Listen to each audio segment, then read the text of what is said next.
Well, first at 4, a judge has now dismissed a lawsuit filed by several residents of Sapelo Island. It was challenging a rezoning ordinance for the historic community.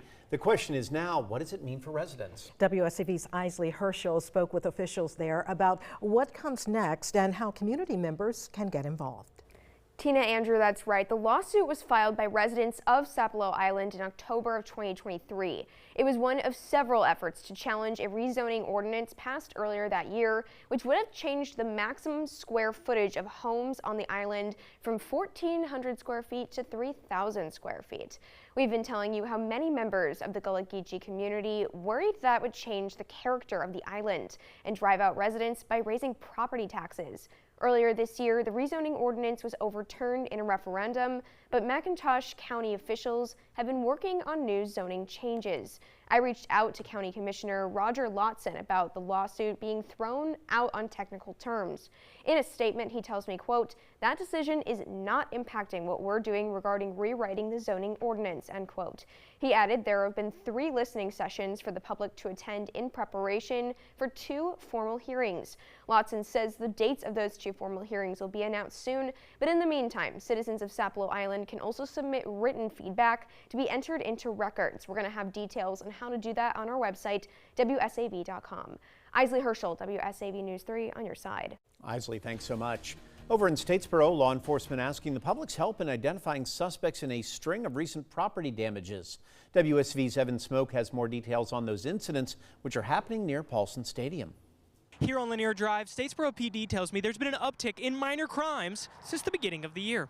Captain Jared Akins tells WSAV that the department has received multiple reports for property damage or burglary in apartments around Lanier Drive. I'm told most of the people responsible have been juveniles or young adults. It's boredom, it's a lack of supervision, and it's convenience and no consequences for especially the juveniles.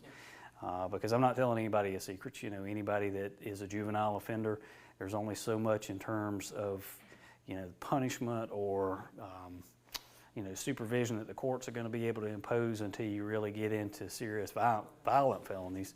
There are multiple ways to report information on these cases. For more details, go to our website, WSAV.com. Reporting in Statesboro, Evan Smoke, WSAV News 3, on your side. Bullitt County officials say its emergency management agency has switched emergency alert systems. Now, this move comes after the former system, Code Red, suffered a security breach. Emergency Management Agency Director Corey Kemp telling WSAV that alerts will now be sent out through an app called Everbridge. The system will be used by both the county and the city of Statesboro to alert those signed up about weather and missing persons or even heavy traffic because of festivals or sporting events. Kemp explains how residents can be added to the notification list. There is multiple ways of signing up. You can go to Facebook and look at the EMA Facebook page and you'll see a QR code. You'll also see a website link. Or if you can just go to Everbridge, the website, and just punch in Bullitt County EMA in the search engine, and it will take you straight to us. It is a Bullitt County EMA in Statesboro. And that new system is now live. And Hilton Head Island Fire Rescue working to get more information out faster to folks in the community. This is a look at their new mobile app. It's going to provide details on active calls and real-time notifications for some of the incidents on the island. The goal is to make sure people know more about other events and news, as well as any fire and EMS related programs. And you can download it right now on all the phone platforms. The town of Hilton Head wants to build on previous success, giving people who work on the island a better chance to live there and even own their home. This open field on Bryant Road will soon be home to the next workforce housing development on the island. Hilton Head's looking for a developer to create an energy-efficient single-family housing community on this 7-acre property. It is near the Spanish Wells neighborhood. The goal would be to allow families who move in to eventually own their home. The ideal developer that we're looking for is somebody that can think outside the box, somebody that thinks about design in a different way, because we have a unique opportunity to develop homes here that are not only energy efficient, but have island character, but push the island character, the architectural character to a different level. We're looking at elevating and enhancing some of the existing neighborhoods, and we felt like this was a great opportunity to serve the community, the neighborhood, the residents who live here, and to just elevate their experience as island residents. Now, the timetable for developers to submit proposals has been extended to May 6th. The hope is that choosing the partner as soon as the end of the year will happen. Housing options to the city by showing council members what their decisions could lead to. WSV's Tyler Nicole on the mobile housing unit tour. She's got the details. City Council's workshop and housing toolkit tour today showed council members exactly what missing middle housing already looks like in our city. The goal is to update zoning ordinances to allow for more multi-family unit housing to be built in residential areas to help ease Savannah's affordability and housing issue. Missing middle housing refers to a range of multi-unit or clustered housing types that are compatible with single-family homes in the area. These can be duplexes, fourplexes, carriage houses, and cottage courts.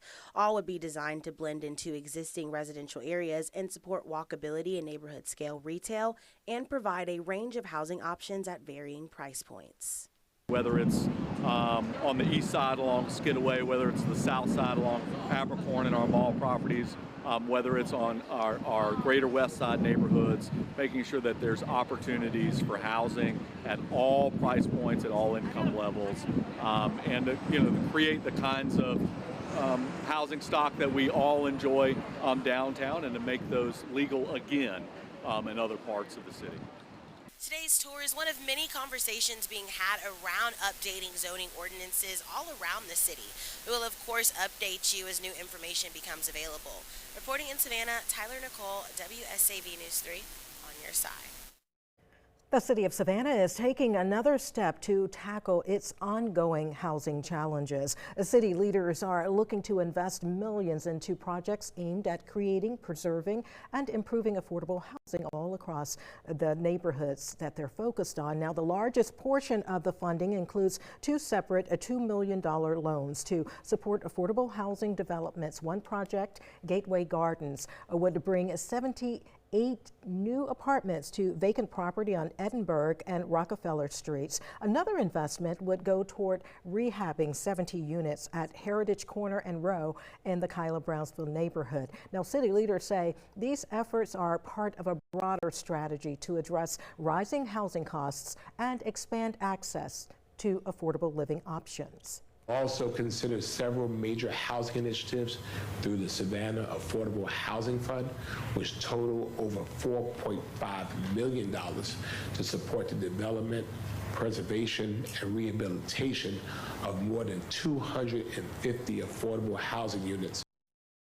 Now, a third project would receive $500,000 to preserve and rehabilitate 110 units at Fellwood Complex. All three developments are tied to competitive low-income housing tax credit applications, which are critical to securing additional funding and moving the projects forward. Our coverage of the Masters at Augusta National Golf Club continues, and they started things off today with the help of some golf icons. And WSCV's Colby Zach is in Augusta with much more.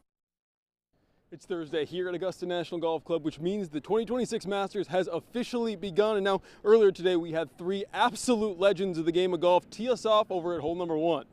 The first to tee off was 90-year-old Gary Player. Now, Player has 3 Masters titles under his belt, one in 1961, 1974, and 1978. Next up was undoubtedly one of the greatest golfers to ever play the game, Jack Nicklaus. Nicklaus has won a Masters record of 6 times. That's a lot of green jackets to fit in one closet. Last but not least was 76-year-old Tom Watson, who's won the Masters twice, once in 1977 and once in 1981. All 3 golfers loved the opportunity to be back on the course that gave them so much. You know, I don't know what was running through my mind other than not hurt anybody, Rob. It was, but it's always a great privilege and an honor to do that and start off the Masters. It's a great place and a great place to be, and you know, I've been doing it for a few years now, so it's pretty special.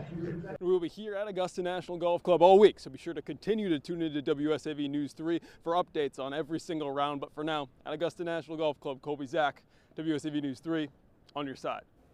Now, once the Masters is over, it is time to turn attention to our tournament, the RBC Heritage.